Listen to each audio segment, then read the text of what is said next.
So good afternoon again, everyone. I know a lot is happening this evening. It is Thursday afternoon. It is 4 o'clock, and all our students should be, off in the FST and free from all other activities and able to come to the Total U.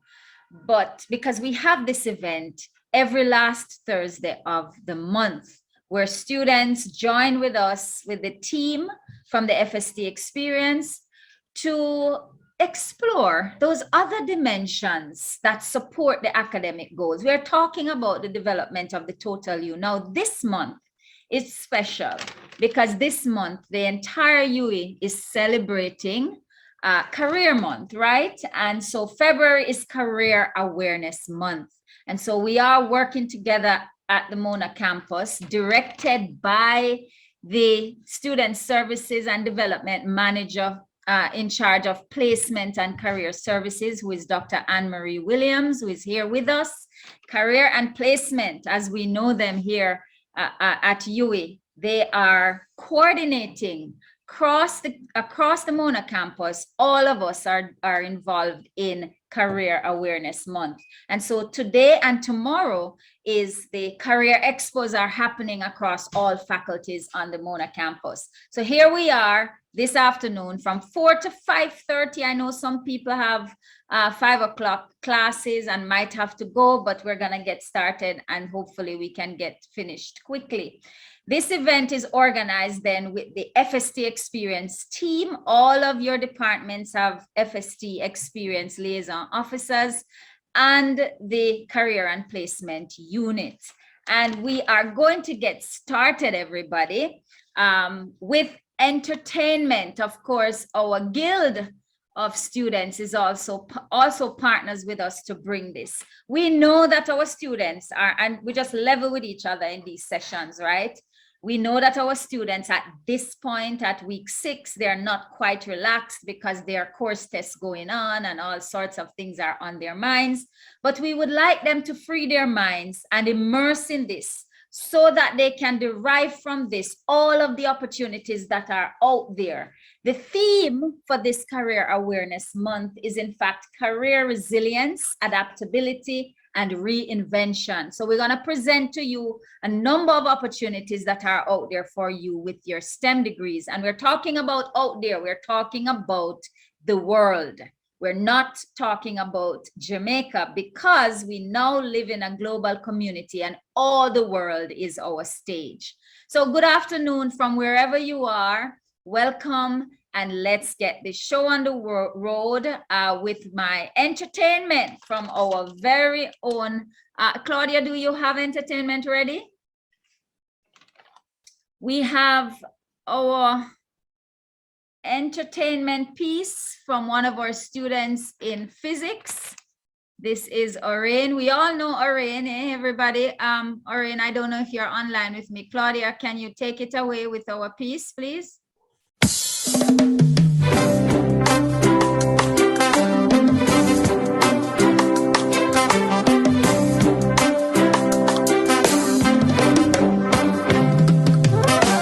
I was born strong, I was made for this. See, I met so many hard times when I thought I couldn't make it. See, I had my trials when my pillow dried my eyes. And then the morning came and my wings took flight. I rise. See, I'm hurting but not broken. No, but I won't die. I rise. Soon I will reach the sky, and still I rise. And some say it's a mystery how I still believe that in spite of all I've been through, I can still find the will. See, I have a power they can't see with their eyes. It's a little thing called faith that makes broken wings fly. I rise.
I will reach the skies.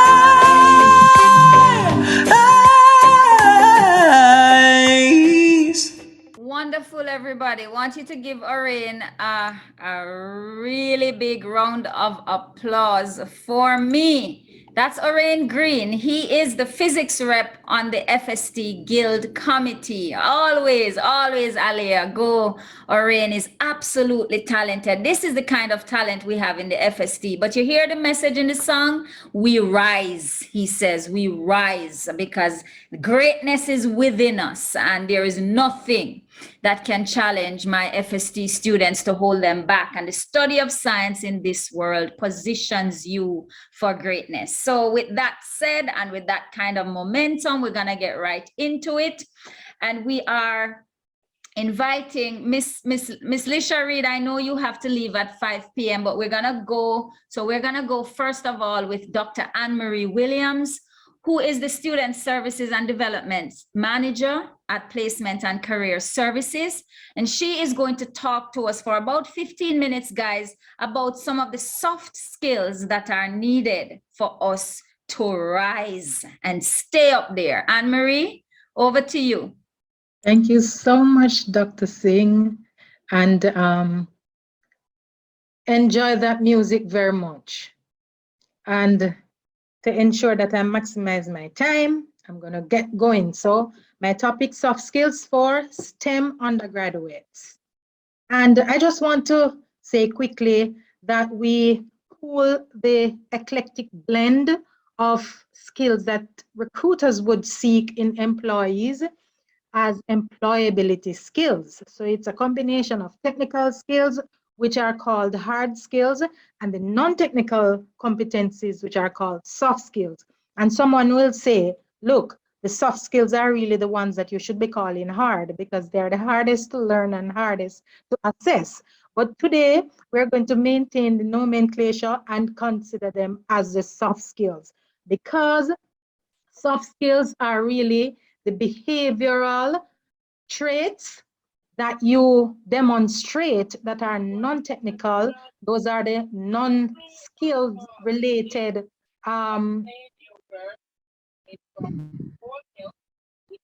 hello? The non-technical nature skills that are related to your career success. And so we're speaking about human skills. I'm getting a little feedback. So thank you so much. So the soft skills are referred to the human skills. And though these are considered in research over the years, we are seeing that this is the greatest gap in skill sets that our recruits lack, not only because they might not be aware that they are being expected to possess them, but also because they are not deliberately designed and taught in an academic sphere. And if it is done so, it is integrated and sometimes get lost. So it is considered the greatest skill gap and also the greatest skill that is required. So it says, why, so I am saying, why is it necessary to possess soft skills? 2 out of 3 required skills for a job are soft skills. If you look at the job adverts, you will see some technical skills being highlighted there. But soft skills are, for example, like your ability to communicate, your interpersonal skills, your people skills. How do you interact with others? What's your teamwork skill like? And you will also see flexibility, some of those coming out as requirements for some of the job adverts that you may come across. So soft skills are more lasting, they're more durable, while technical skills sometimes may become outdated. I'm not saying all will become outdated, but some of them you have to continue upskilling. But soft skills, if they are learned, because they can be learned, some people are born with them naturally, but they can be learned just like the technical skills. And as I said before, they are most relevant skills for the future. And we refer to them, as I said before, as human skills. Now, all the professionals on the platform will tell you that it is important to study hard and it is important to do well in your academics. But your 4-point GPO will not, or their GPA will not be adequate. Employers, recruiters are looking for individuals with a combination of both the technical and the soft skills. So I did a study in 2015, and I targeted primarily some business and computer studies students. And I looked at the perspective from the students and the employers as to what the top 10 required soft skills were. At that time, number one was ranked communication. As you can see on the chart, they wanted entry-level persons to be able to manage themselves, to be able to use their initiative and not be sitting waiting for instructions to be given to them all the time. And one of them that I found very interesting was the problem-solving skills. Interestingly, in that study, students felt they had very high communication skills. But when we looked at the comparison between the perspectives of the employers and the students, the least possessed skill from those students at the time was communication, even though communication was ranked number one. The least at the entry level at the time was negotiation, and the employer said, we are willing to help someone to grow. When it comes on to confidence, we want you to have confidence, but we will help you if you have the right attitude. So we're looking at attitudinal skills that will make a difference as you venture into the world of work. And so from that study, these were the areas that were highlighted as the top 10 soft skills. Now, when I looked in 2019, shortly after we experienced COVID-19, I was saying, okay, let me see what some of those skills are. Again, we're seeing from LinkedIn, from a LinkedIn survey conducted by Horn in May 2019, as I said, it's communication again. Communication continues to be the number one required skill. We're seeing organization, teamwork, punctuality, critical thinking, your social skills, creativity, interpersonal skill, adaptability, and personality. So these are some of the skills that they're saying, look, in this current era, in this kind of age that we are operating, these skills are important. But let me take it a little closer home to the STEM program. I think that will be my other slide. Another research from Princeton Club of New York said communication was still number one. They wanted analytical skill, teamwork, collaboration, creativity, adaptability, being an agile learner, and being able to utilize technology. And I'll talk a little bit about that when I go closer to the end of the presentation. So let me go now. In the Journal of Research in STEM Education, Karimi and Pina said, the necessary skills, the necessary soft skills for STEM employers for 2020 and beyond, they have up to 2025, they wanted leadership skills, that they wanted their recruits to be able to demonstrate leadership. And how do you do this? You are able to become part of clubs and societies, and even in your communities. You are able to learn leadership skills so that you can bring these to the table.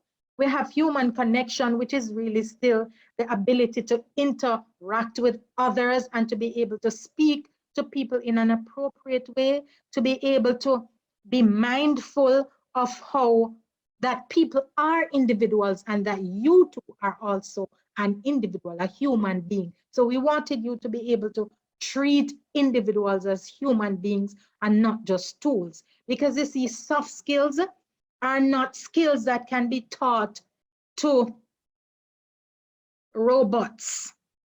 And we are familiar, especially you would be familiar with the AI intelligence. You can't teach human skills to robots. And so it's very important for you to be able to understand the communication, the soft skills that are required by employers. Communication, again, is still ranked number 3 in this case.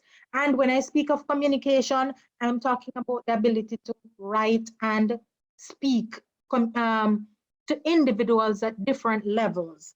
And so 81% of the employers mentioned communication.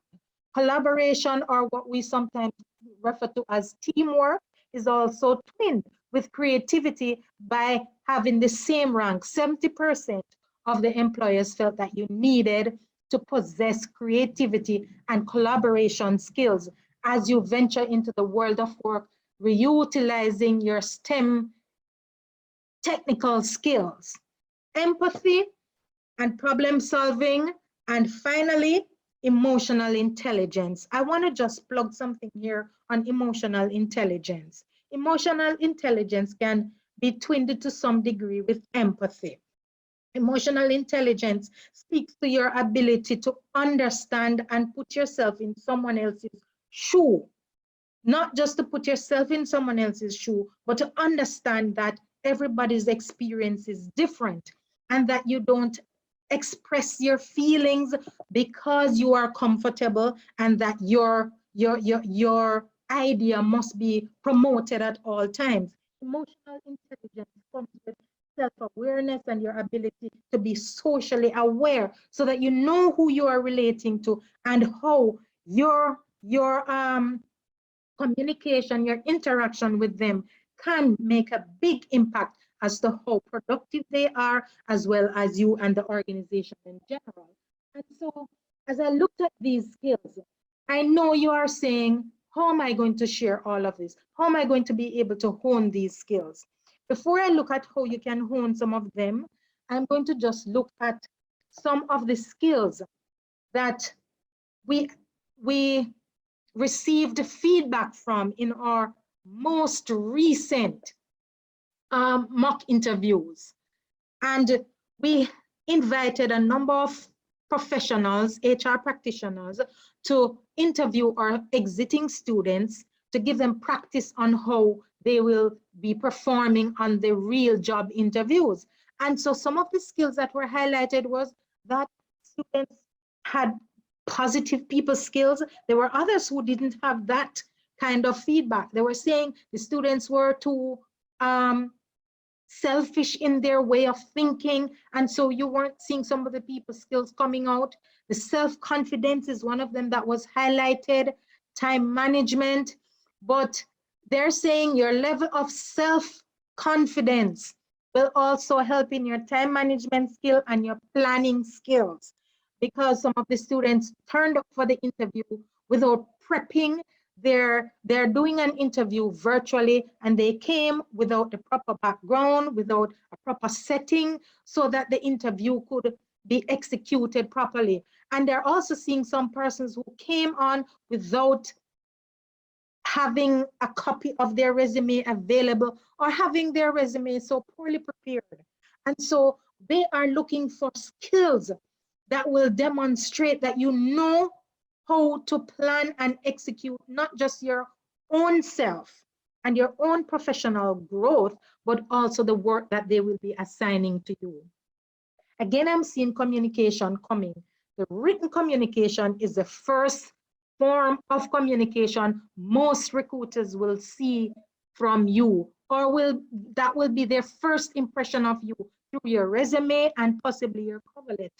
And so it is very important that you pay attention to your grammar, your spelling errors, the formatting of your documents, because first impressions last. It isn't necessarily the case that that's who you are, but that's what they will see. And those are the things that they will use to determine whether you're going to make the cut or whether you're going to go on further to file 13, that is. And the oral communication, again, our students have a tendency to utilize some slangs and some expressions that are not appropriate for the professional work setting. And I've also observed over time, and I've had to make many corrections, that you do not address your superiors or your colleagues that you work with as hey or you guys. This is not appropriate. And if you go for a job interview and you utilize those kinds of language, it will become a barrier for them to select you. The recruiters want to see enthusiasm from you. They want to see that you want this job, or they want to see that you are excited about doing this job and that you know what the job requires. They want to know that you have strong integrity and you're honest. They determine that by the way you respond to their questions. And integrity and honesty is one of the things we are short of in our society, not just Jamaica, but the world at large. And so it is very important that we focus on building honesty and integrity. The university also has that as one of its key pillars that we should build our academic success on. And so we encourage you to work on those. Be honest about who you are. Do not fabricate information when you go before a recruiter. And the last one that was mentioned is the fact that we are living in a global market. And so you not only need to be culturally aware in your own sphere, but across the globe. What is acceptable in any given culture? So your cultural communication must be one of them that you pay keen attention to. I'm going now. So how do you bridge some of these gaps? And I'm so happy for the programs that I have seen executed at the Faculty of Science and Technology, because I'm seeing where it is helping you to build some of these technical and soft skills. So one of the ways you can bridge that is with the university integrating training programs within your program of study. And so it might be integrated in the curriculum, or it can be done in an independent setting, such as this. You can also bridge the soft skills gap through on-the training opportunities, on the job, internship, summer, part-time jobs. Those are opportunities not just for you to find an opportunity that is aligned to your technical skill, but also in areas that will help you to grow and to build those soft skills. You can also do specialized soft skill coaching. So you have upskilling opportunities. There are some free online platforms that allow you to learn some of these skills, and you can grow your soft skills. You can hone those soft skills through some of those coaching skills. And finally, mentorship. Now, I know too that the Faculty of Science and Technology is engaged in providing mentorship for students. So we can pair you with mentors who are sometimes more experienced than you are as it relates to working with individuals. And so you're able to transfer some of these skills that they would have taught you. And finally, one of the things I would like you to do is to look at the jobs that are being advertised. Look at your experience and align them to the required technical skills. Not only the required technical skills, but also the soft skills.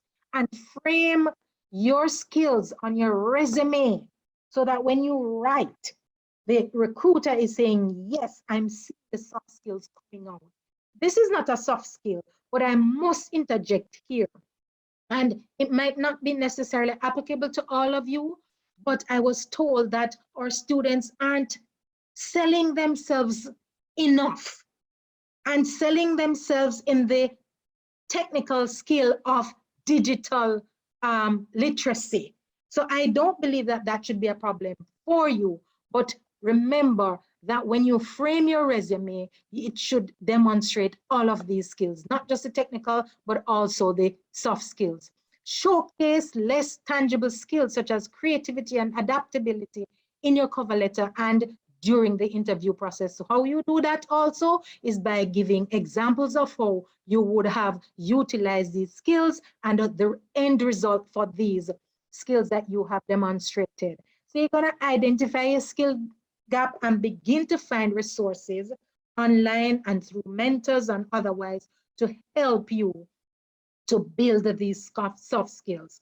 And when you get the opportunity, sell yourself. Self-promotion is not something that is negative. It is not, it doesn't mean that you're self-centered. How you do it, follow the individuals who are thriving on Instagram and those social media platforms and look at how they sell themselves. Look at how they market themselves and mimic some of those things. So my time is up and I'm going to wrap up here, but I just want to make this quote. Your hard skills help you acquire employment, but your soft skills help you to ensure your employability. So your technical skills will get you a job, but if you don't possess the people skills, the soft skills, you may lose that job. And Professor Rao says it well. He also continued by saying, integrate hard and soft skills to fast track your career.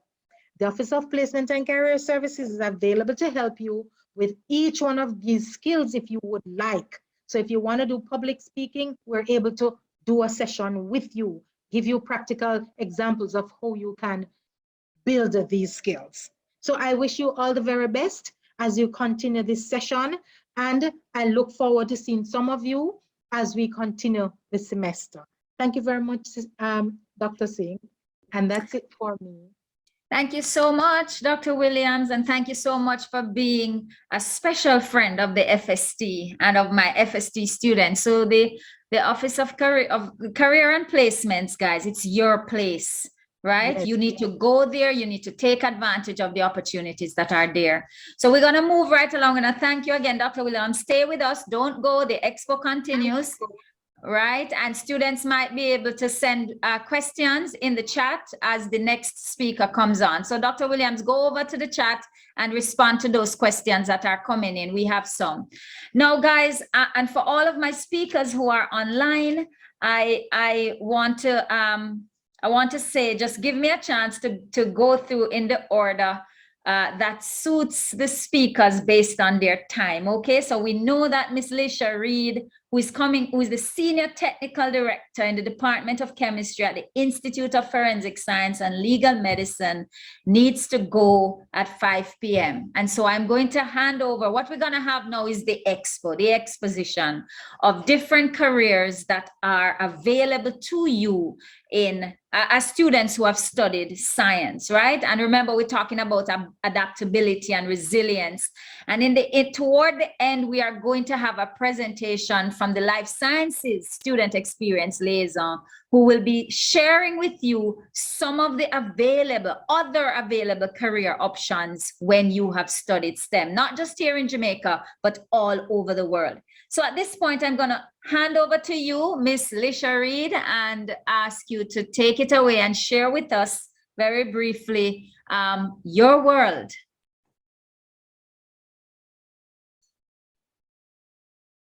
Good afternoon, everyone. My name is Lisha Reed, and just a minor correction, I'm a Senior Forensic Science Officer at the Institute of Forensic Science and Legal Medicine. Thank you so much, Lisha. Thank you for that. Okay. You're welcome. Well, I started out with physics, and then I moved over to electronics, and I did mathematics. Presently, I am working at the Forensic Science Lab, where my job entails assisting the government analysts in receipt of exhibits and performing both qualitative and quantitative analyses on items such as drugs of abuse, body fluids and tissues, trace evidence, and other miscellaneous substances. And in doing so, we provide these findings for court purposes, where we can also give expert witness. Physics has greatly impacted my life in the science field, in that it has had several applications. And these applications within forensic science includes instrumentation, X-ray technique, and fire investigation.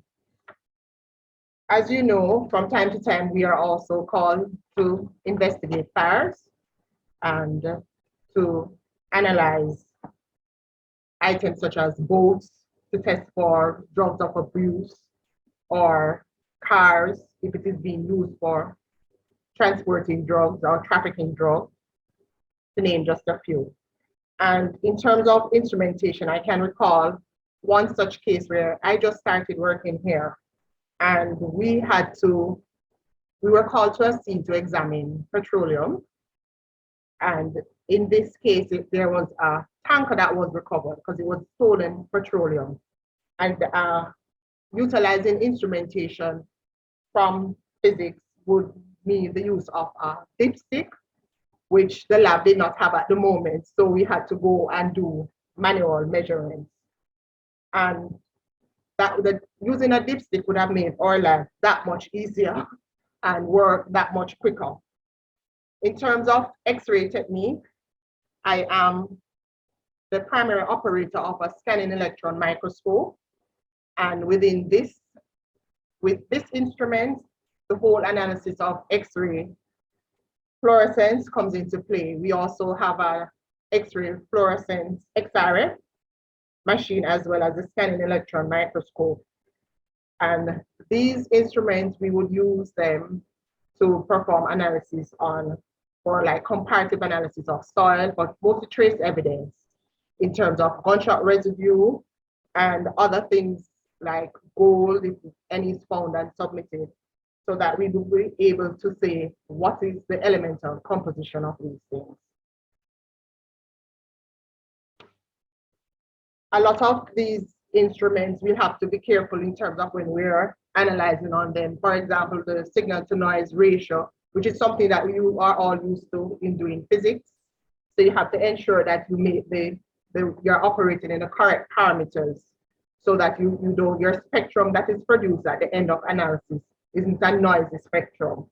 So this is another area where physics is applicable. From time to time, we are called to investigate fires.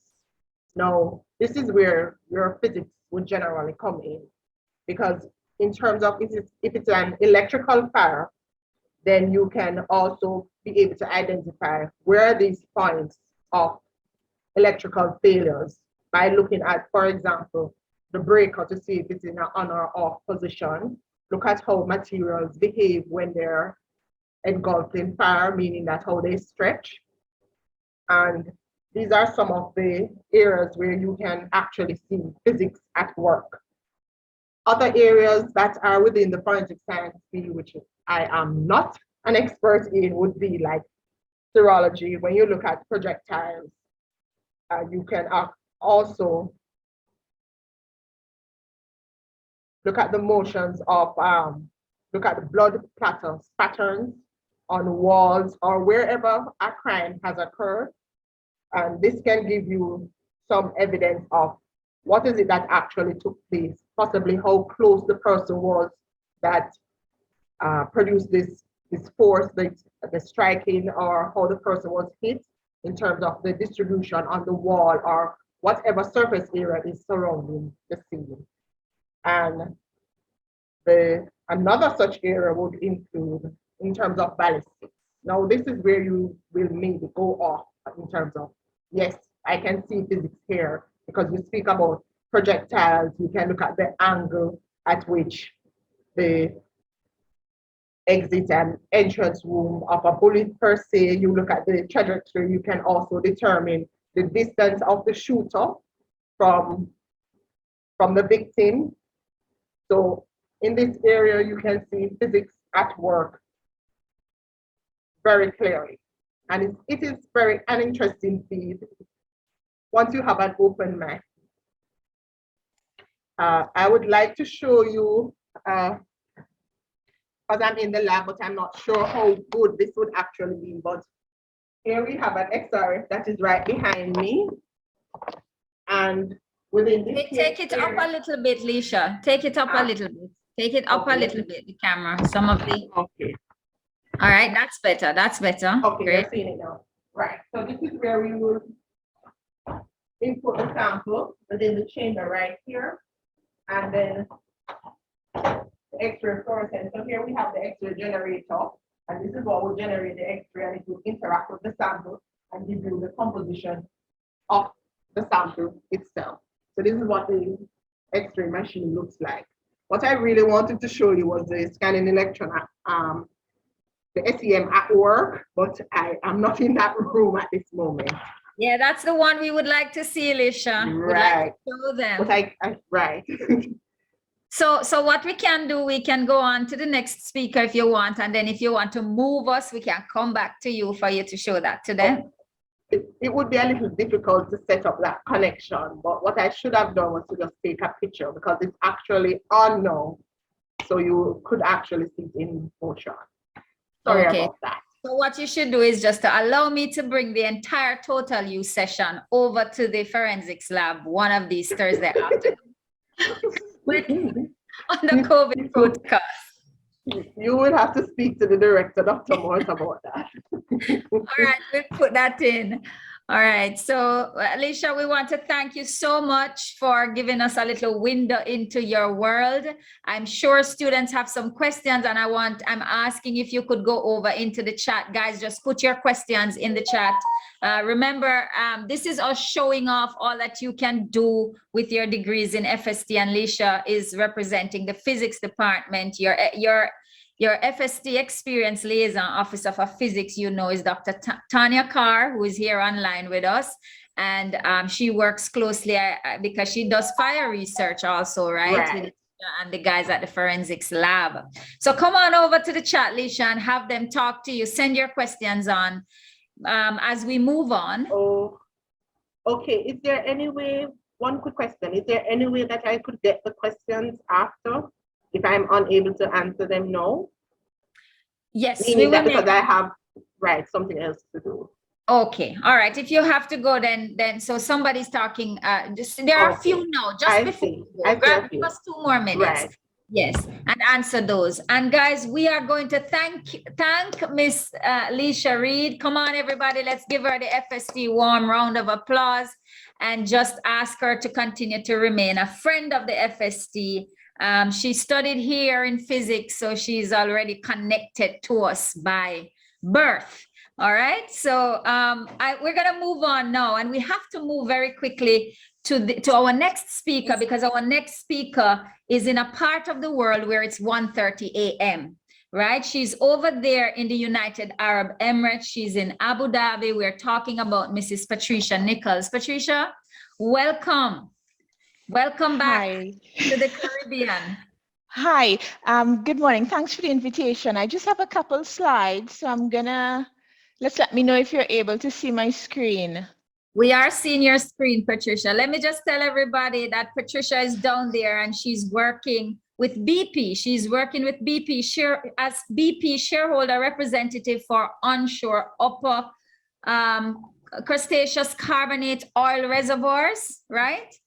And she studied here in geography, right? But she's actually from Trinidad. Over to you, Patricia. For sure. Thanks for the introduction. And also thanks for the invitation to reconnect with you, Mona. It has been a while. So I was asked to pull together some slides and some pictures to engage students. So I've done that. I've done my homework, and it's 1:30 a.m. in the morning, so I hope I'm not cracking up too much. But it's an absolute pleasure to be here and to be able to connect with students who I understand are not. You actually have the nice Trini vibe coming out. I hear the energy. It's great just for me to understand who's the audience. Is this only sort of natural sciences or geology, or who's the audience? No, this is all of the Faculty of Science and Technology. So you can awesome. Convert some people who are in first year over to geology. So take it away. And let's bring some of them down there to the UAE where there are opportunities. Sure. So I'm going to talk a bit about my career history and just give you some key takeaways from my career thus far. As I've seen, we've spoken a little bit about brand and work ethic, along with emotional intelligence and continuous learning. But I'll also touch briefly on those because those have been really, really critical for me in my career. And then I want to talk a bit about, as you all are going to be new graduates, skills for the future, because I think it's a really important topic. And I'd like to share some of my perspective, and we can have a conversation via the chat after. I understand I have 10 minutes. Initially, I thought I had more, so we'll probably whiz through some of these slides. So I started off with my first degree in geology with a minor in geography. So I have a bachelor's degree from UWI Mona. After doing that, I interned in my second year at UWI. I interned at BP in Trinidad as a geologist. Then I graduated with first class honors from the geography geology department. And then I immediately joined BP as an exploration geologist, and then subsequently moving to development. I then went back to school and I did an MBA. And then after that, I took up lead senior geoscientist roles within Trinidad, and then I moved countries. I moved to Australia after, where I worked for a couple of years. I came back to Trinidad doing more long-term forecasting, and now I'm here in Abu Dhabi. I've put some stars here just to give you a flavor of some of the places my job has sort of allowed me to, well, my passion, first of all, geology. It's taken me to quite a number of places around the world. I think with this degree, the opportunities were endless once you position yourself in the right way. So we'll chat a little bit about that. So I said, let me get some pictures to engage you guys to remind of my days on Mona. I used to frequent that Mona campus library very often. Some of my lifelong friends, my best friend actually is from Portmore, and I have very fond memories, even after leaving Jamaica, going back to Jamaica on holiday. It's actually my second home. And after doing that degree, I saw the need to broaden my skill set, to have a focus not only on technical but on the business aspects of things. So then I went to Scotland and I did an MBA at Heriot-Watt University. I'll just give you a flavor for what exploration geologists do. So basically my exposure to exploration geology was in Trinidad. I got minimum exposure from the program. So when I stepped into the world of work, it was a lot of new things to me. I was exposed to a lot of technology in the field of geology and petroleum geology specific. I was launched into seismic interpretation and well log analysis and calculating volumes of hydrocarbons and proposing areas where they should drill. So it was actually quite challenging stepping out of Mona campus and stepping into the world of work. I felt like I was actually going back to do a degree program. So just bear in mind, the undergraduate program just prepares you with the basics. But when you actually get in there, you're going to learn so much. But I think the work ethic that I developed at Mona is what took me through. So you to understand also to what a development geologist does. So basically in that role, I did a lot of 3D seismic modeling, in addition to building 3D geocellular models, generating maps in 3 dimensions to support the multidiscipline team in drilling wells and developing fields. And these are just images to show you some of the typical products as a geologist within the oil and gas industry that we work with. So this was for the first 10 years of my career, this was, I was heavily involved in geology and doing these activities on a day-to-day basis. So after 10 years of being a geologist and having technical depth in my discipline, basically perfecting what I do to the best of my ability, I then moved over to the role of area development planning lead, which is looking at the development of oil fields from the access to appraisal to development to production, looking at the longer term production forecasts for countries. So I started to look at the overall bigger picture. So now using those skills that I would have acquired and that work ethic that I would have built into taking it into doing my role as area development planning lead, where I basically work very closely with the regional leadership's team. After that, I pivoted to doing a joint venture shareholder representative role. So after I am currently the joint venture representative for BP in Abu Dhabi for BP's interests in the ADNOC onshore concession. So I basically represent shareholders and look after their interests from a technical perspective, looking after geoscience and geophysics for the business. It's a pretty sizable business here. So my son and I have the opportunity to get to live and experience the UAE, and also I get an opportunity to meet some really phenomenal people and see some very, very interesting rocks. I just wanted to touch a little bit. I know you all heard this already, so I'll very briefly go through it around brand, personal brand and work ethic. It's very, very important. When we think about personal brand and work ethic, I want you to consider a couple of things. And this starts from your days at Mona. What do others say about you? What would you like them to say about you? What do others appreciate most about you? And what you are at your best at? I want to leave you with those questions that you should always ask yourself, and your attitudes and the way you carry about yourself will impact those questions. A lot of people have geoscience and geology degrees. What will really differentiate you is your personal brand and your work ethic. There's nothing that beats a good work ethic. The other thing that I think has been really helpful for me is emotional intelligence. As you can see, I've worked around the world. I started off in Mona. I'm from Trinidad, but I started off in Mona, and I've had the opportunity to work across different cultures with different people. Emotional intelligence is what guided me through a lot of those business interactions. So I would like to just introduce you to this 4-quadrant model of self-awareness, self-management, social awareness, and your social skills. Those are really important soft skills that in my role have been really, really helpful. The other thing is I'm a lifelong learner. So even though I started off as a geologist, I had the yearning to broaden my skills. I read very broadly. I do Coursera courses. I do LinkedIn Learning. I have Get Abstract, where I have that app on my phone where every day I read something new. It's basically compressed summaries of books.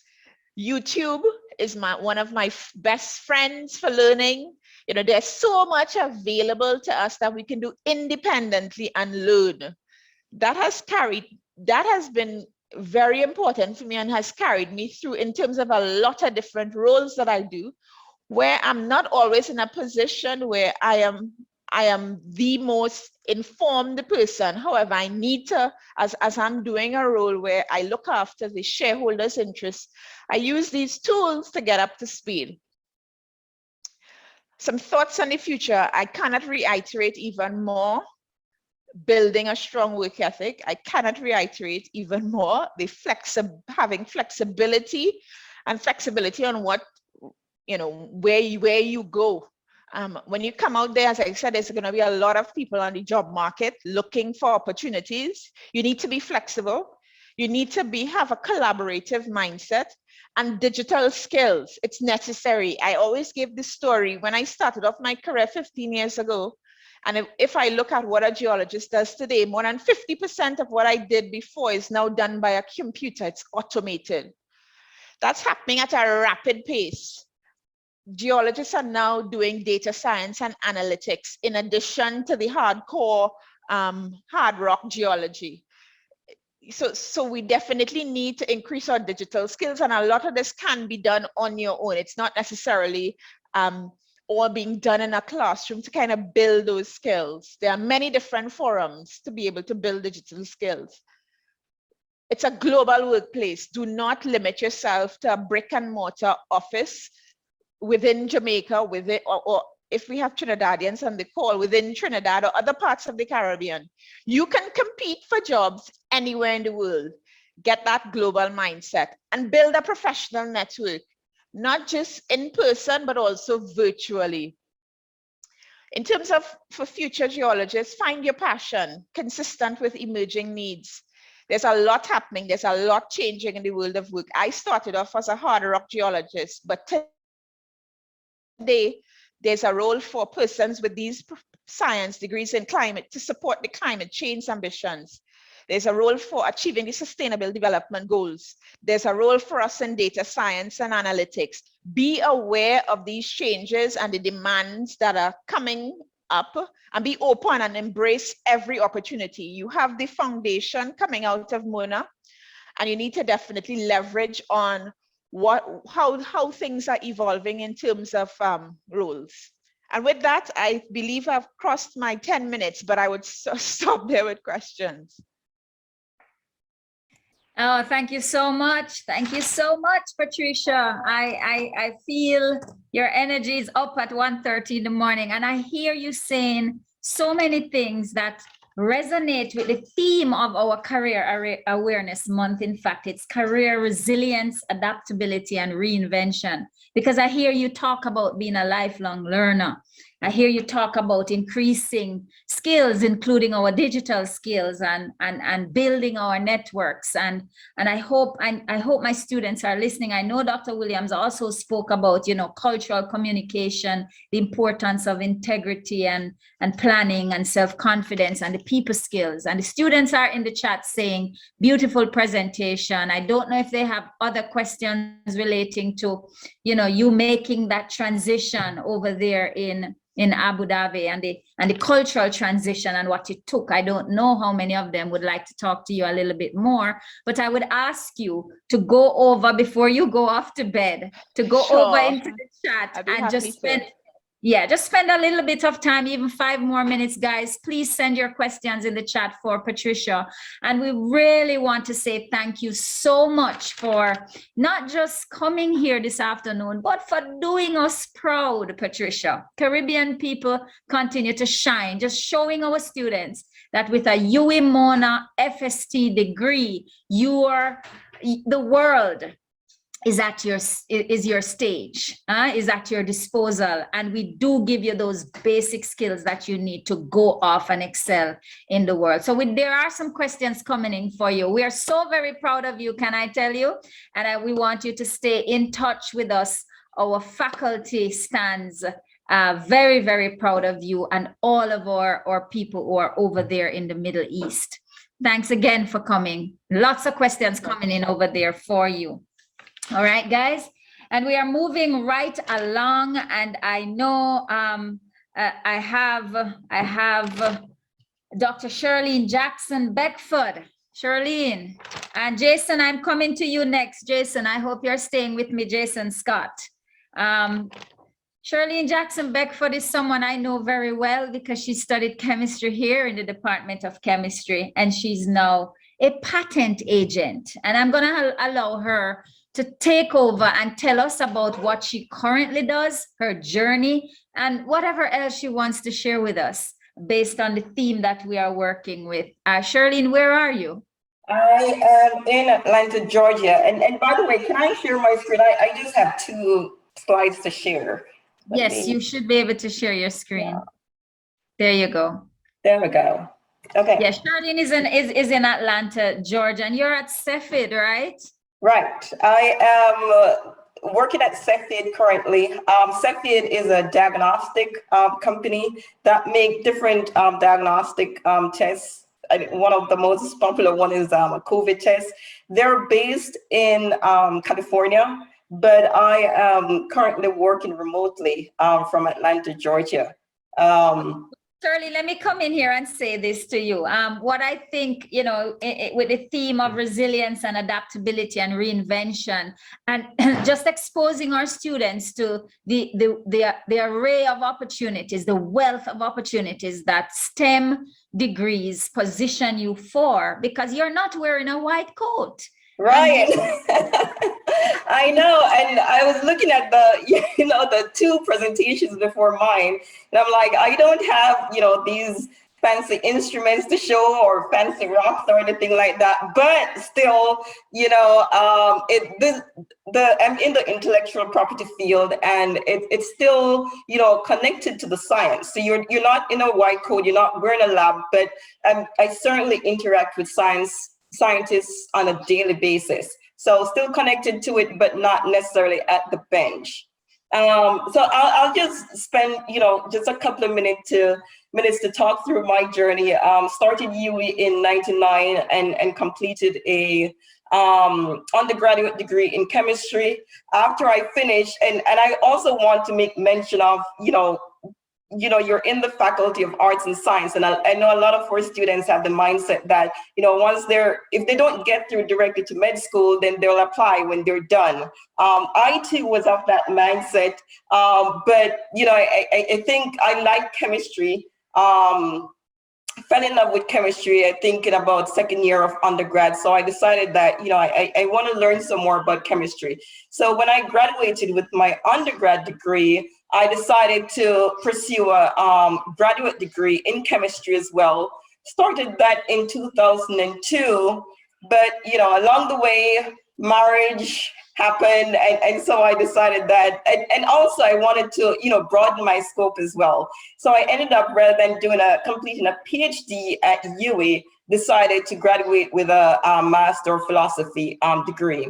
And after that, I worked for about a year and a half in research and development, and really loved research and development. I was at the bench doing chemistry, synthesizing compounds, and loved it, and thought that, okay, this is time for me to go on and do a PhD where I'd learn more, but be able to take on a more managerial role in the lab where that's concerned. So transition, applied to Georgia State, got through and started a PhD in chemistry in 2007.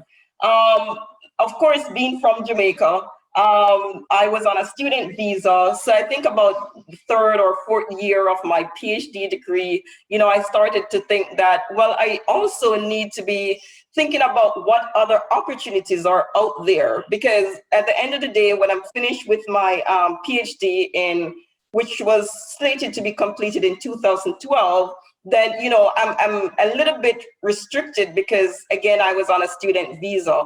So in a career expo just like this one, we had people from different fields coming in to talk to us, and that's when I heard about intellectual property. And I'll spend the last couple of minutes of this presentation talking about what exactly is intellectual property law. But so I heard about the field, decide to look to basically talk some more with somebody who had my background, my experience that is actually in the intellectual property field. And Dr. Williams talked about it. Network is very important, and so I just looked on Google, look on LinkedIn to see who was practicing this field, set up an informational interview, and sort of see how can I get my foot in the door. And the best advice I received to date was, different universities, they have these departments that are usually called technology transfer departments. And what these departments do is that inventions that are developed within the department, whether it's a chemistry or any of the life science department, then they try to market this to commercial entities outside of the university. And the technology transfer office is what really facilitate or acts as that liaison between the university and commercial companies out there. And she's like, well, go do an internship there. Mark, it was a free internship, but it's my experience. I was gaining experience there. So I interned there for about 11 months. And upon graduating Georgia State in 2012, when I was looking for jobs, I realized that this is, I feel that I'm still connected to the science because I love the science. I really enjoy doing the sciences. So it's not really, even though I won't be at the bench, but it's something that I could see myself doing. So I applied for jobs, ended up working at, a couple of law firms between 2012 and 2021, and then decided that, I want to transition to a company, sort of move from the law firm environment. And if you have questions about that, why I moved, I can talk about that, in the chat or elsewhere. But I decided to transition from a law firm to a in-house role, being with a company, and that's where I've been since 2021. So what exactly is intellectual property law? So intellectual property is an umbrella term that relates to creation of the mind.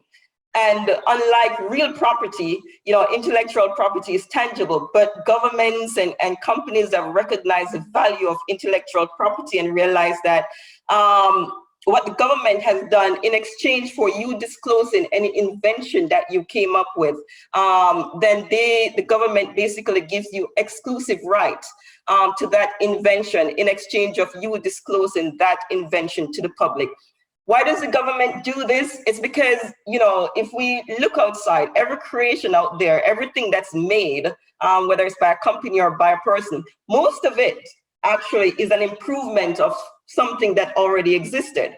We look at cars, or we look at medicine, or different pharmaceutical products. It's an improvement, it's a process where they're continually improving on what's been there. And so the government wants us to tell the public, share with the public, this information. And in exchange for that, they'll give you exclusive right to that invention that you came up with.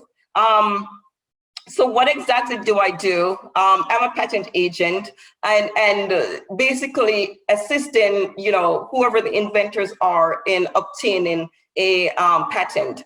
I work specifically in the life science related field, because of course that's my technology background. But I want to say, even though my PhD is in chemistry, I've seen and drafted patent application that ranges from in every area of science, biology, physics, chemistry. I'm a little bit weak on IT because that's just not my area. I don't like IT, so I usually, kind of move away or just try not to get involved in those type of filing. But, as a chemist, I need to be adaptable to be able to understand, at least to some level, technologies that are outside of the chemistry field. So what do I do on a day-to-day basis? A lot of communicating with inventors, because before you can actually draft a patent application, you need to be able to understand that technology. And so that's where my technical degree comes in now, and everything that I've learned in undergrad all the way up to my PhD, being able to communicate with some of the smartest scientists out there. Mark you, most of the people I work with are 10 times smarter than I, but you should be able to have a conversation. They're telling you about their invention, and you should be able to, quickly understand that invention and be able to write about it. Also, in drafting an application, you also need to be creative, because usually, before an invention is granted as a patent, it goes before an examiner who looks at your invention, and that invention needs to be new. It also needs to be non-obvious, and it also needs to possess some sort of utility. So what patent examiners tend to do a lot is to, you come up with, a new formulation for some medicine. What the examiner does is to look in the prior art and pull pieces from here and there and combine it together and say that what you came up with is obvious. So part of my role is actually to defend what the inventor is trying to claim, and to convince an examiner that no, this invention that we're claiming is new and non-obvious, and it has some sort of utility. I know I'm going a bit over time, but I want to also talk about, initially started in a law firm, and that is one place you can look if you're looking for jobs in the intellectual property field. Law firms are usually probably one of the best places to train if you want to get into the intellectual property field. And, you know, as I said, my journey was, you know, starting with an internship position, and that was a good transition from, you know, my graduate degree into getting a position in a law firm. There are also patent examiners. There are examiners who are looking at, you know, these inventions, and as I said, to determine whether or not you should be granted a patent. So that's another area that you can practice. Right now, as I mentioned before, I'm working in a biotech firm, Cepheid. There are many of these pharmaceutical or biotech companies, they have intellectual property departments because they're constantly filing intellectual property applications so that they can defend whatever product that they have on the market. So that is currently what I do now, working with a biotech company, trying to help them to defend their intellectual property rights. And finally, another place that you can work, as I mentioned, is looking into these universities, their technology transfer departments, where you'll also get exposure to some form of intellectual property, or not just, you know, you're also building that bridge between science as well as what's out there on the market. So I'll just reiterate what, you know, Dr. Williams said before, and others before me. Communication skills, very important. Writing skills, creativity, and I know this sounds cliche, but hard work is also valued. You know, you get a job, and your employer is also always watching to see, are you going to go above and beyond? So these are some of the soft skills that your technical degree does not cover, that you need when you go out there in the work world. So I'll stop at that, and thanks so much, Dr. Singh, for having me, and I'm open to any questions. Thanks so much, Dr. Beckford. And we are, as you know, I keep saying it, we are so extremely proud of all of you. You were born and grown here in the FST, and you're off doing fantastic things in the world. And I hear, again, some common themes coming out from all of our speakers so far, guys.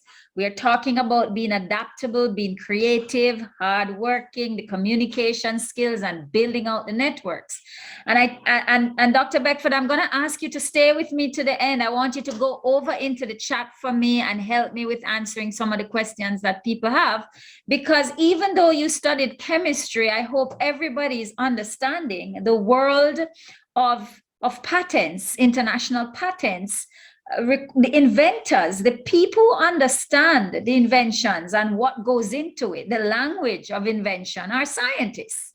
And so we do need, it doesn't have to be chemistry. You could be studying in any area of science and find yourself a place in international patents. And I'm going to ask you, Dr. Beckford, I'm going to give you some more work to come over into the chat and just help me with all the questions, whether they are for you, just generally, there are a lot of things that our students want answered. Just talk with them and help me talk with them a little bit. All right.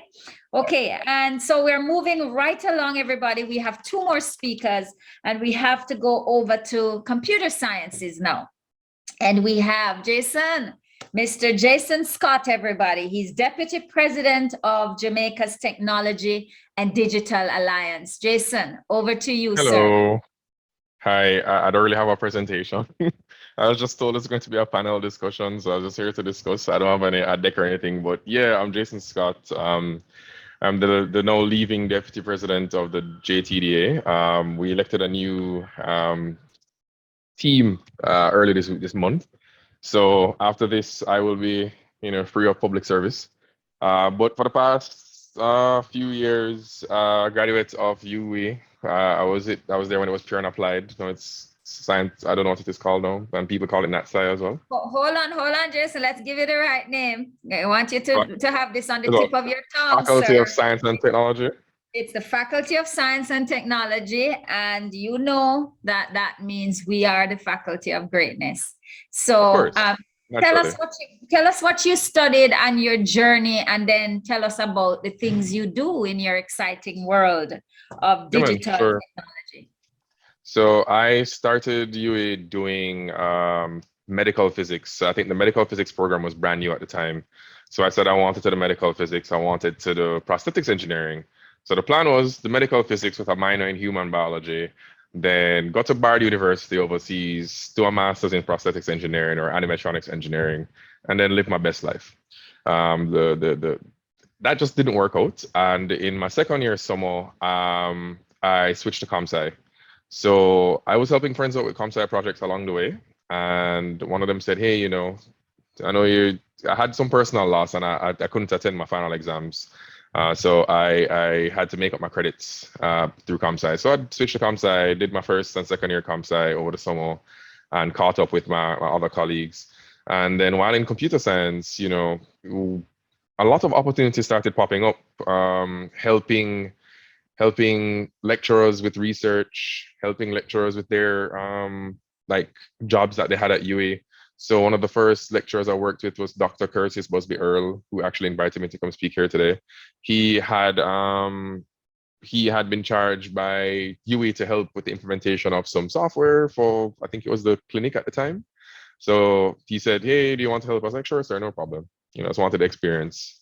And over time, small projects helping out with lecturers led into hackathon. So if you're in pure and applied, if you're in faculty of science and technology, if you're in computer science, even if you're not in computer science, you can always reach out to your comp sci friends, ask them if there are any hackathons going on, because hackathons are competitions where you get 24 hours to develop a solution to a problem using specified data sets. So it's really cool. Anyone, anywhere can join. You don't have to be in pure and in comp sci, but you can be once you're FST or a UA, student. So we entered. Some friends and I entered a hackathon, and we won. So the prize money was great. We got money. We're students. We're broke. So we got the money, and then because we won the one in Jamaica, we got entered into the regional finals. So we fixed the solution we did. We presented again, and then we became the regional finalists. And because of that, now we got flown out to Suriname. So I went to Suriname on a trip, presented again, and we won the regional finals. And then because of that, a lot more opportunities opened up to us. International consultations, working with software development companies across the world. Some of us got flown to Africa. We got flown to Senegal. We've been to many conferences representing Jamaica. Actually got an award here. I keep it nearby. Recognition from UA for placing first. And UA was very happy to accommodate us as we traveled across North America, South America, and the African continent. So that was my life as a student. I went to class every now and then when I wasn't not representing Jamaica or the department. But then after graduating, I graduated with a degree in computer science. Now with Dr. Mansing, Professor Mansing, Dr. Mansing, yeah, you have a lot more opportunities. You have specializations in like graphic design, game development, software development. You have IT separate than computer science. You have a lot more, specializations of the degrees. That's something that my year and us worked with the department to help them, streamline that stuff. So graduated, and honestly, I've been living the dream. Software developer from 2000 and what year was that? 14. I've been doing software development 2014, 2013, 2014, 2015. Worked at international companies. I got paid in US. They would fly me out to go to their corporate offices, do presentations, meet with other teammates. And then in 2015, I landed a full-time job. And for a Canadian company that was based in Jamaica called Real Decoy. So if you're a young and up-and-coming computer science major, look out for Real Decoy. They're always hiring graduates. They're always looking to give people opportunities. And I did that for 5 years, from 2015 to 2019, 4 years, and lots of opportunities for me. I've got flown out. I've worked on projects with Samsung. I've built out e-commerce for Nike. I've built out e-commerce for Toys R Us before they went down. A lot of consulting around how data is used, or data is fed into machine learning algorithms. I helped develop some AI. So nothing I can actually show because it's all proprietary. But I have a lot of photos of me in other parts of the world, which are fun as well. You should And have brought some of those, Jason. they're Um, they're not and generally when you say it's appropriate. all proprietary, guys, we're here in big money business, right? Yeah, so it's not like I can take a screenshot and say, hey, I built this. But there are some sites, if you go on them, more than likely they'll be using technology, hopefully, that I've worked with. So also did some work here in Jamaica towards the latter part of that stint. So 2018 actually. Did some work with JMMB, did some work with NCB, helping them streamline internal systems. So I pivoted from software development into what's known as DevOps. So that's a transition between development and operations. So that's like whole scale automation. There were days I would just go to work, write a script, press enter, and then go play foosball with my teammates because I automated my job.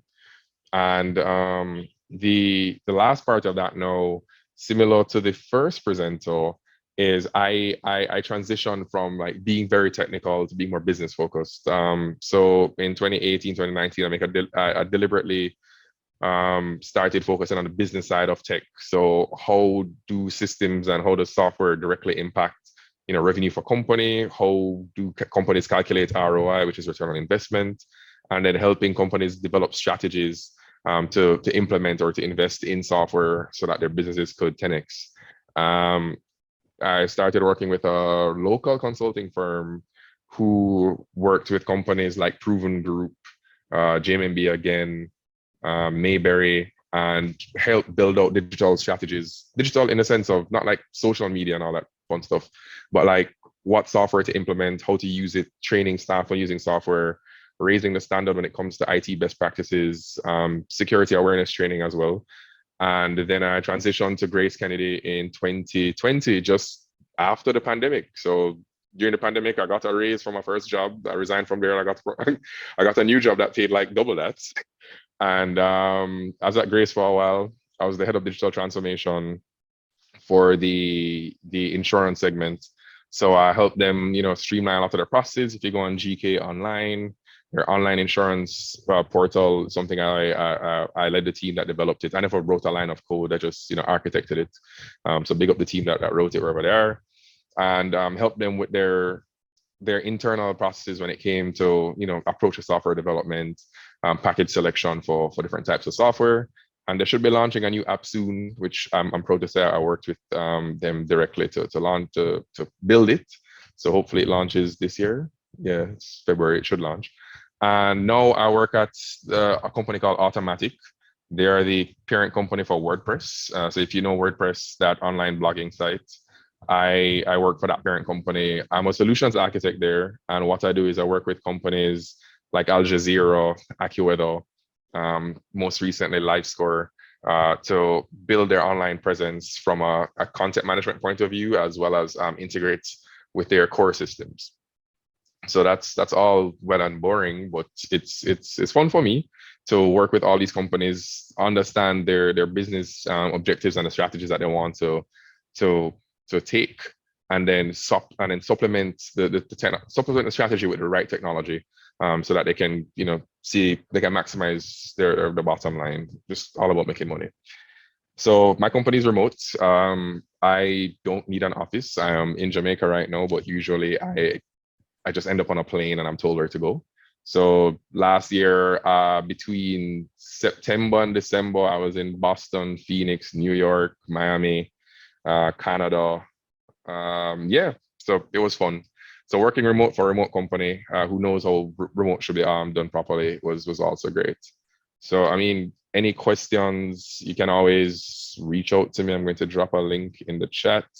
And in particular, if you are in ComSci, there's a group that Alma Mater, myself, and some other people have put together called Jamaica Developers Community. We work with students right now, like a homework center. That's a very basic way to put it. But we look at giving you guys opportunities for jobs locally and internationally. So yeah, that's my spiel. Write down that link, everybody. Jason Scott, when I listen to you, I hear you living the life. And, Yes, I and the won't even lie. degree from the FST certainly has positioned you to do that. You say you were here when it was called NATSA, you say? No, pure and applied when it was pure and applied. Oh, pure and applied. Okay, because NATSA, because I thought I heard NATSA and I'm thinking this young man looks too young. But it Yeah. might be the good life that keeps you so long, young Jason Scott.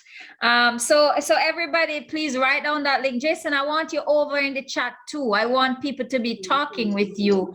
Anybody wants to hear from Jason Scott over in the chat? Just write yes in the chat there so he can come over, because Jason is living the life with his science degree. And I know many of our students out there would like to speak a little bit more to you. Jason, we got to tell you how proud we are of all of you.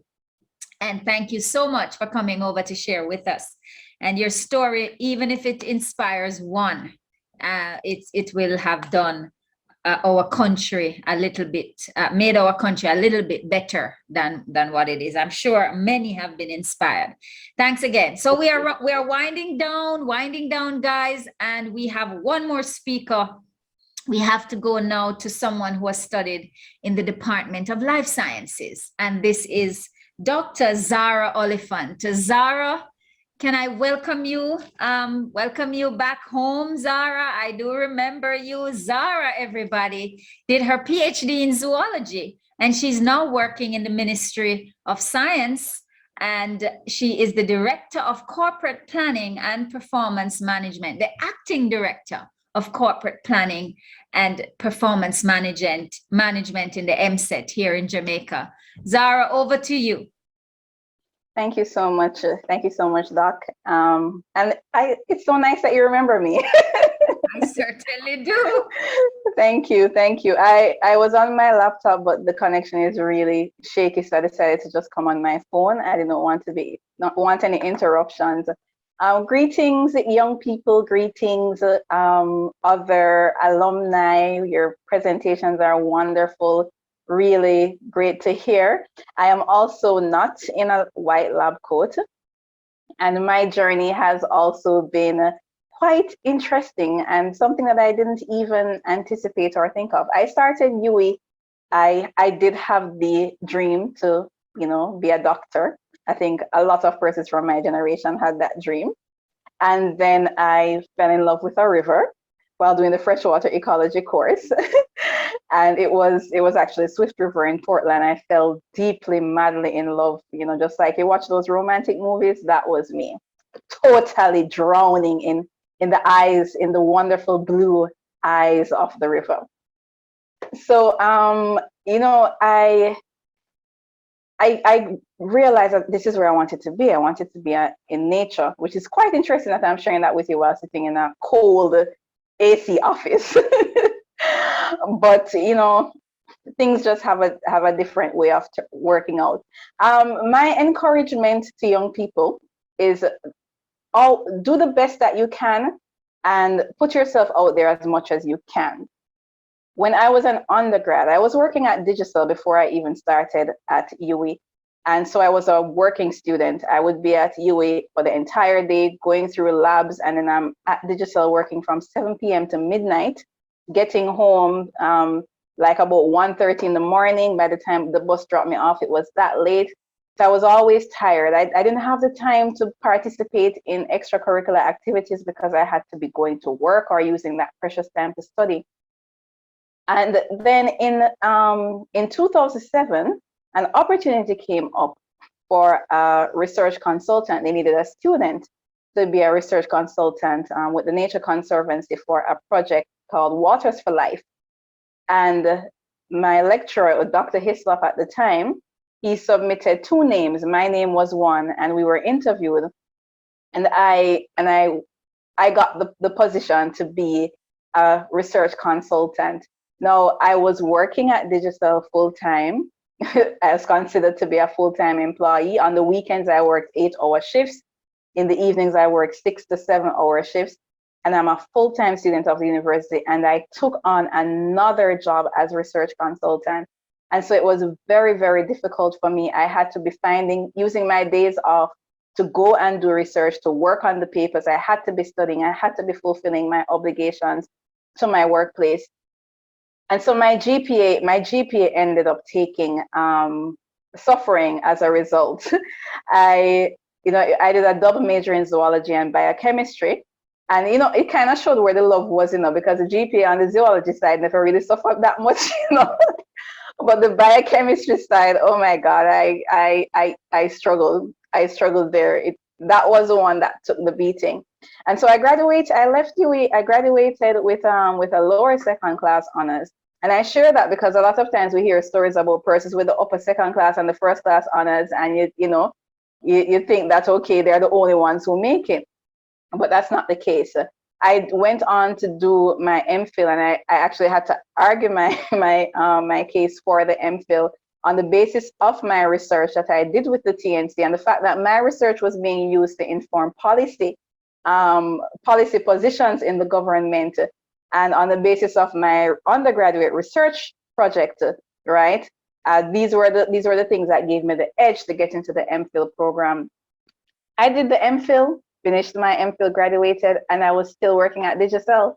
So I'm sitting here wondering, when is the science thing going to happen, I took a break. Within the break, I was applying for jobs. I'm trying to get a job in my field. I'm not getting anywhere. No one is looking at me. I'm not getting any calls for any interviews. Nothing is happening. In 2013, I started my PhD because I wanted to move on. And, I'm doing the PhD still at Digicel and asking myself the question, okay, when? Applying for those jobs. Persons were suggesting, all right, maybe you should take off PhD because, the persons who have the BSc only are getting the call. So they're saying maybe I'm too overqualified. No one wants to call me, etc. But, I continued. And when I left Digicel in 2015 to focus on writing my thesis. It was a big decision to make, but I knew I needed that time to just focus on the thesis. There's no way I could write a PhD thesis while going to work full time. That was impossible. And in that year, I just hunkered down, worked on my thesis, and still sending out those applications. And finally that call came. And I interviewed for the position of Chief Research Officer at the Ministry of Science, Energy, and Technology.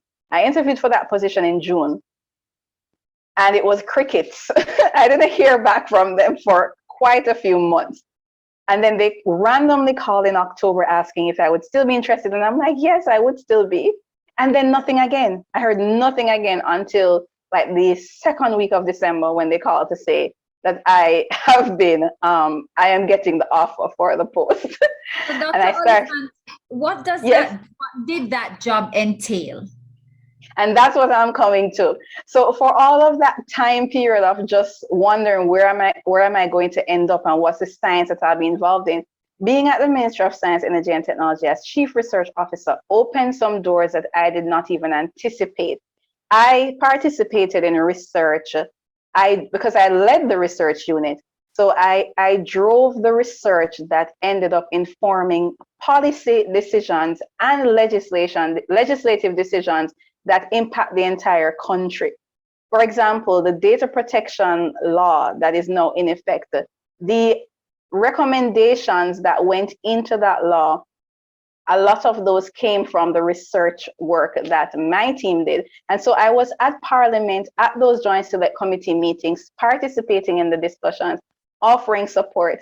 And through that role, I traveled to New Zealand, Argentina, Chile, Paraguay, and I was able to while working in that position, I was lead author for a book chapter looking at science communication in Jamaica.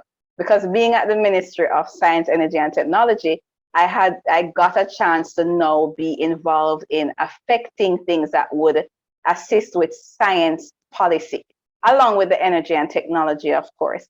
And so there is a place for us as researchers at the policy table. When I am asked the question, where is the running around in the water and the bush and so on, it's not here at the desk. But I am very happy that through my input and through the research that I have done, I am able to see where this has national impact. And at the desk I am now at as the Director of Corporate Planning and Performance Management, it's more of a monitoring role. However, my last day here at MSET will be in 2 weeks' time, and I'm going to be moving a little closer to the science. I'm going to be going to another science agency where similarly I will be looking at ensuring compliance and focusing on research and statistics. And so it might end up being a little different from how we might envision it as young people. But when we can be in a role where we're making an impact that is of national importance, I feel very proud and very privileged to have been afforded that opportunity. Although it's a little different from running around in the water, which is what I had initially anticipated.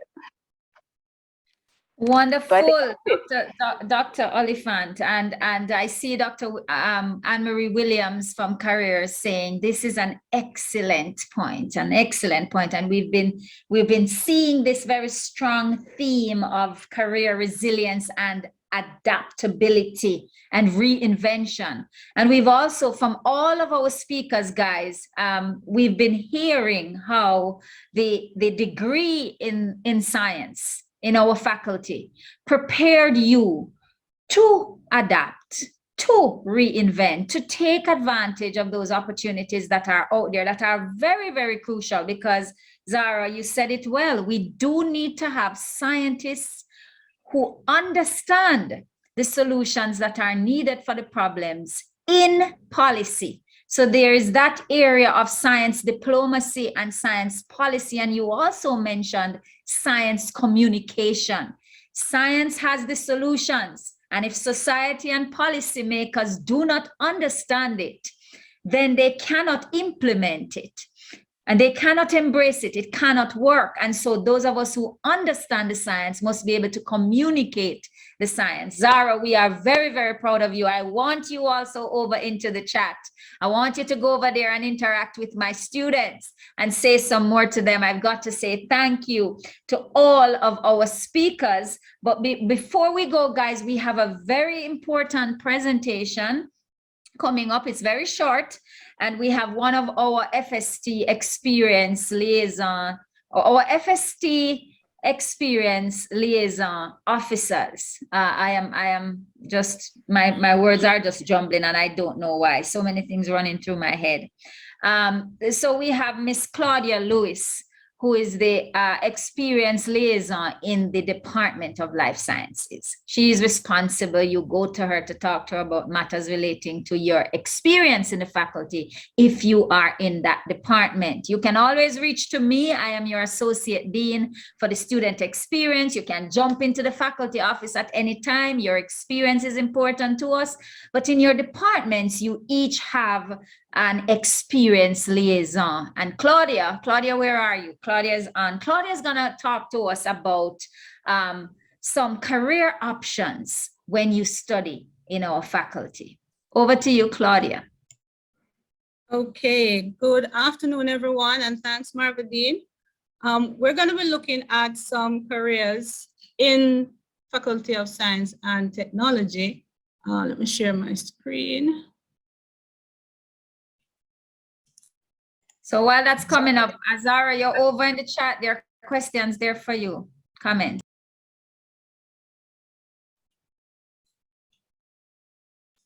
Okay. Is everybody seeing the screen? Yes, we are. Okay, so we're going to be looking at careers in science and technology. Now, there are 7 departments in the faculty, and we're going to be looking at chemistry. Now, everyday chemists, they develop fragrances, or they make industrial products, or, you know, they create new materials. And the graduates from the FST, they're standing proudly among these chemists in the world, because as we speak, we have students working in the lab and chemists working in the workplace who are creating novel catalysts. They are teaching chemistry to the next generation. They're developing tests for tomorrow's products.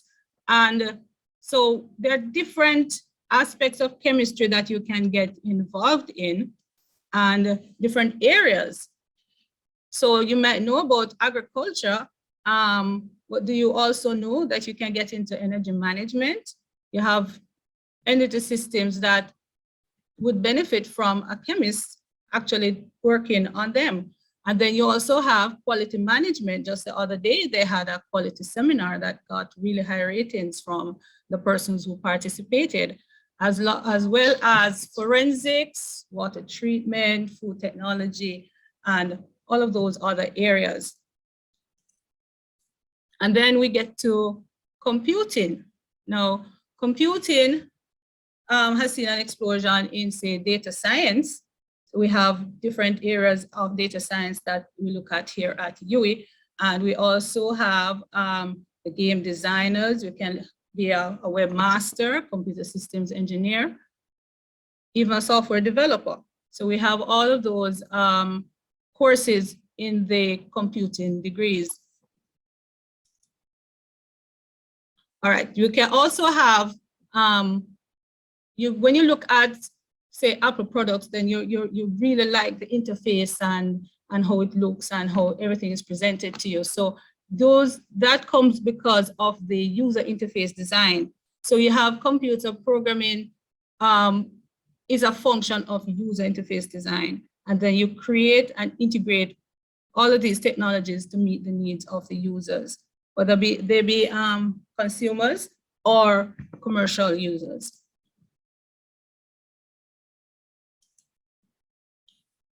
Then we have geography and geology.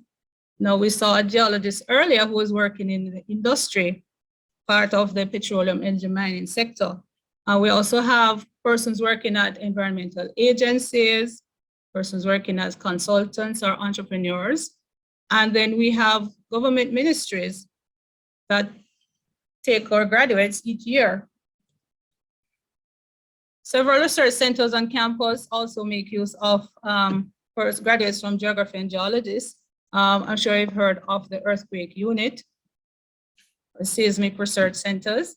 Then you have specialized laboratories that examine soil samples and minerals. And you have museums. I don't know if anybody been to the,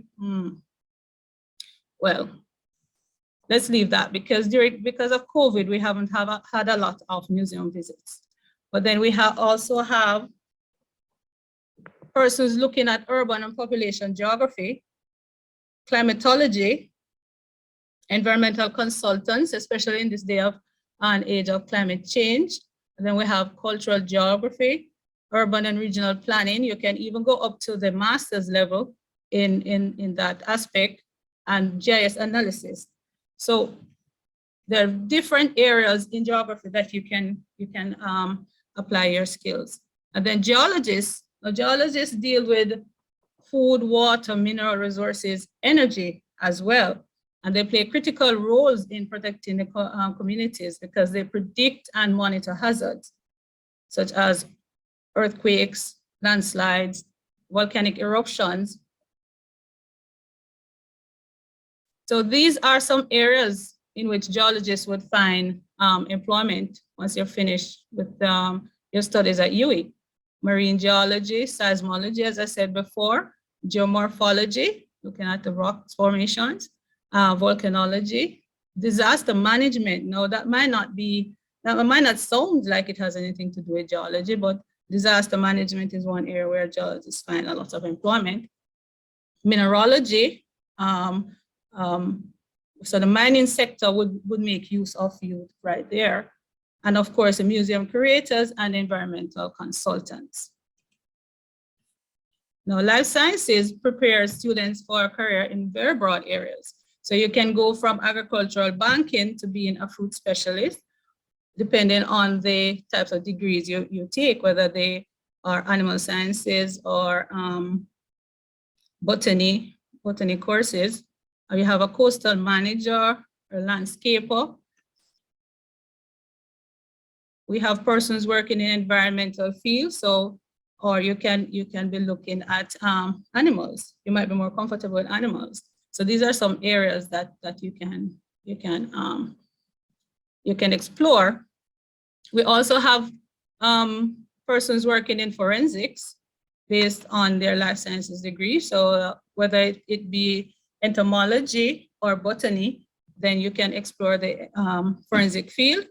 You also have plant protection officers or soil scientists if you're more comfortable with the botany side of things, or post-harvest technology where you look at shipping of produce, packaging the shipping for export or so forth. And then you can also look at medical botany or being a weed scientist. And of course, there's also the ever faithful being a teacher or lecturer, because it might not sound classy, but they are needed. They are needed. All right, and then mathematics. So mathematics is very useful, especially in the business, commerce industry, but it's also very much needed in the academic world. So you need to apply mathematics in computer science or social sciences or even engineering. You cannot go further in engineering if you do not know engineering math. But you also have advanced studies where students can go into the statistics field. Actuarial sciences is one of the most popular areas of mathematics at UWI.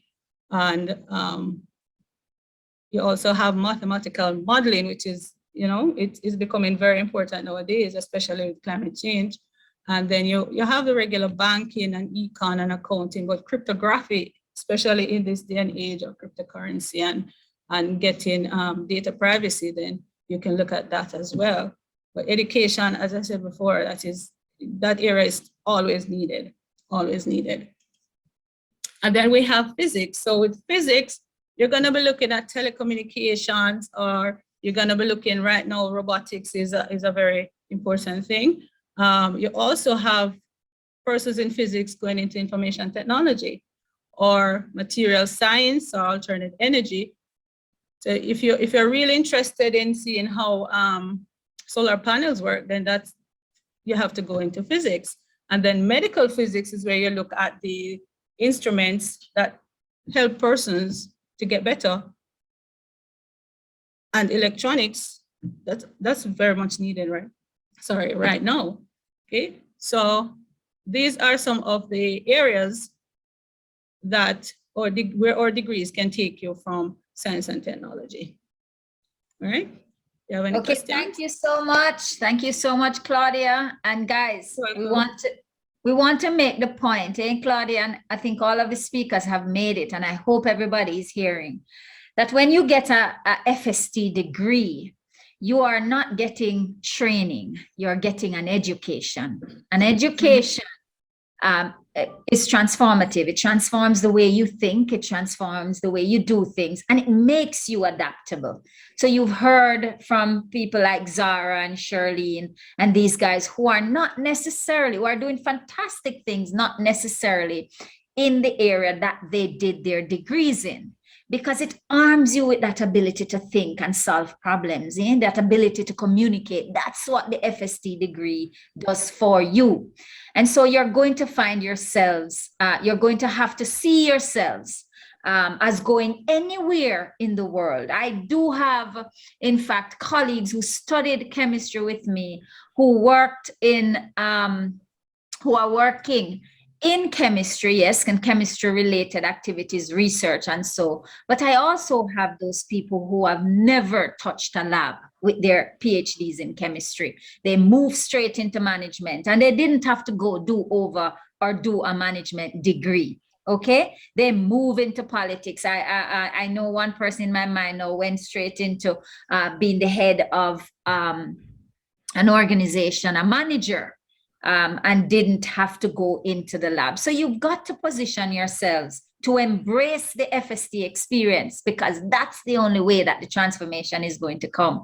And so I want to we have to wrap now, guys, and I want to thank all of our speakers. First of all, we've got to thank Dr. Shirlene Jackson Beckford. We've got to thank Dr. Zara Oliphant. We've got to thank Mr. Jason Scott. We've got to thank Miss Leisha Reed. We've got to thank Mrs. Patricia Nicholas. It was 1:30 in the morning over there in Abu Dhabi when she was speaking to us, Claudia.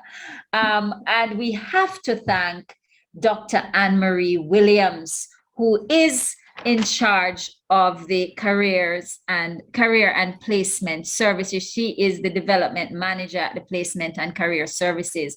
We also have to thank Miss Claudia Lewis, who just presented for you a variety of options. So I hope we're going to walk out of this session feeling energized, feeling motivated. And Zara's story, when Zara told you that, you know, she has a lower second class degree, it tells you that if you get some bad grades, oh, it's not the end of the world. It tells you that even if you fight and you fight and you fight again and the degree didn't come out the way you wanted it to, you still can take the world. You still can achieve excellence. You still can be successful, happy, rich, whatever you want. And the speakers who have spoken for us here today, you heard, you know, when Jason was talking, Jason was just talking about living life, making the money. Other people, you heard the satisfaction that they got. So different people want different things out of their careers. They want different things out of life. Some want to be rich, some want to be famous, some just want to be happy.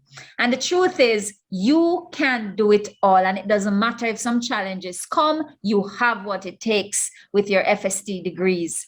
You also have in the FST, as I wrap, give me a chance to say this, people. You also have a wonderful team of people who are interested in the total you. Remember, this is our total you session. We are interested not just in your grades. We are interested not just in the product, but in the journey. And our FST experience team, as the Associate Dean for the experience, the student experience, I am supported by student experience liaisons in each of your departments, and they have all chipped in to help us bring this program to you. You met Miss Claudia Lewis, who is in charge of life sciences. The student experience liaison for physics, Dr. Tanya Carr. Tanya, I don't know if you're here. If you guys are here, turn on your cameras. We've got Dr. Cheryl Stewart from biochemistry, Dr. Joyanne Marks from chemistry. We've got Dr. Shanika Lester from geology. We've got Dr. Sean Miller. Sean, are you here? From computer sciences, and Miss Roxanne Francis from mathematics. I have to say thank you to all of them. Okay, I hear Asani making a comment. I gotta read this one. He says, I know this may sound personal, miss, but you think I can make a lot of money from any job with an applied chemistry degree? Asani, I can name people to you who are making a lot of money with their applied chemistry degree. Okay, so when you come to my class tomorrow or later on, because you're in my WhatsApp group here, send me a little message. I'll give you a call and we can talk about that. Yes, Asani. The answer is yes. If it's money you want to make, you can make money. If it's happiness you want, you can have that. If it's power you want, you can have that. And you must embrace all of the opportunities we have to support you and to allow you to grow, for you to grow, to achieve what you want out of life. Right now, stop thinking about those things for the moment and think about getting the best class of degree that you can possibly get, getting the best experience that you can possibly get, immersing so that you are transformed when you come out, Asani, and then you will be armed with what it takes to make the money, to be famous, to just be happy, whatever it is you want out of life. All right? Okay, so I don't think I'm missing anybody. I think I've thanked everybody. Claudia, did I miss anybody? Tanya, did I miss anybody? No, I think you covered everybody. Yes, and there is one more actually, and her name is Mrs. Terry Ann Collins Frey, and the place she works is the faculty. Yes. Oh yes, the faculty office, and you know, guys, your dean, Professor Michael Taylor, I think I saw him at one point passing through here. For all of our current students, you know how very approachable and how very student-friendly he is. He did appoint all of us to be in charge of your experience under his guidance. And so I want to tell you, at any time, walk into the faculty office, talk to us, reach out to the student experience liaisons in your department or directly to me. Thank you so much, Dr. Anne-Marie Williams, for organizing this as a wider, a part of a wider Mona campus program in this career month of February. I hope you are pleased with what the FST had to show. Come next month, everybody, in the Total U, you will be hearing about scholarships, okay? Scholarships. I'm bringing the people who are in charge of scholarships to come tell you about what is available out there for you to get funding for your education. Some of us, we just don't apply, but if we have people telling us about it, maybe we will apply some more. That's it for me. I think I'm gonna sign off. I have to thank Orain. Orain, are you there? Bigging up physics, Orain Green. Orain, who provided the entertainment. Absolutely talented young man, as are so many of you. I am particularly proud of all of our presenters, our FST alumni, and of all of you, our students. Please have a good evening. I don't know if any of you want to open your microphones and say anything. I think as you walk out of the room, you could open your mic and shout a thing or two if you want to, if you're feeling the vibe to do so. If not, have a great evening, everybody. Well done, FSC. Open your mic and shout it, Dr. Williams. Well done, FST. Go. I agree. This was an excellent session. Good job. Good job. Thank you, Dr. Oliphant. We want you to go back to the ministry and tell the minister of the excellent job we're doing up here. We have a program, Tech for Science, where we are trying to get laptops to support our students who have connectivity issues. So tell the minister that we want some more support for that program, okay? And some scholarships too, Zara, some scholarships. Okay, well, you know, we just got a new principal director for the science division.